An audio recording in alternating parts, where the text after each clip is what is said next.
खबर शामिल करते हैं सियालकोट से। सियालकोटी हुनरमंदों के हाथों से तैयार करदा फुटबॉल आला मेयार की वजह से दुनिया भर में मुनफरिद पहचान रखते हैं, जिसकी वजह से फुटबॉल के आलमी मुकाबलों में सियालकोट के बने फुटबॉल को तरजीह दी जाती है।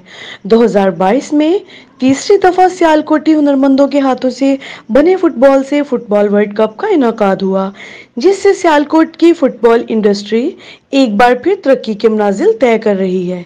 पाकिस्तान इस वक्त आलमी मंडी की 60% फुटबॉल ज़रूरियात को पूरा कर रहा है।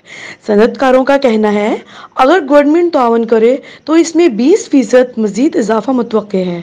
मजीद तफसीलात जानते हैं सियालकोट से TV4U के नुमाइंदे मोहम्मद नदीम की इस रिपोर्ट में। 2022 में तीसरी दफा सियालकोटी हुनरमंदों के हाथों से बने फुटबॉल से फुटबॉल के आलमी मुकाबले मुनक्कद हुए, जिससे सियालकोट की फुटबॉल इंडस्ट्री एक बार फिर तरक्की की मनाजिल तय कर रही है। पाकिस्तान इस वक्त आलमी मंडी की फुटबॉल की 60% जरूरियात को पूरा कर रहा है, जबकि सनअतकारों का कहना है कि अगर गवर्नमेंट तावन करे तो इसमें मजीद 20% इजाफे की गुंजाइश मौजूद है। फीफा वर्ल्ड कप में advance technology thermal bonded ball उससे खेला जा रहा है वर्ल्ड कप, लेकिन अभी भी हाथ की सिलाई वाले बॉल की अहमियत से इनकार नहीं किया जा सकता।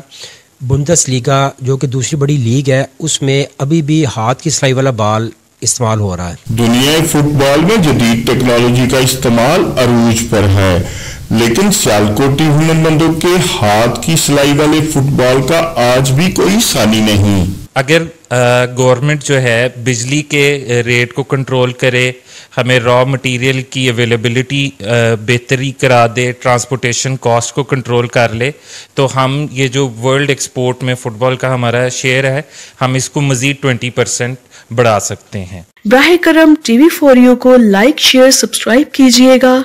मिलते हैं नेक्स्ट वीडियो में, तब तक के लिए अल्लाह निगहबान।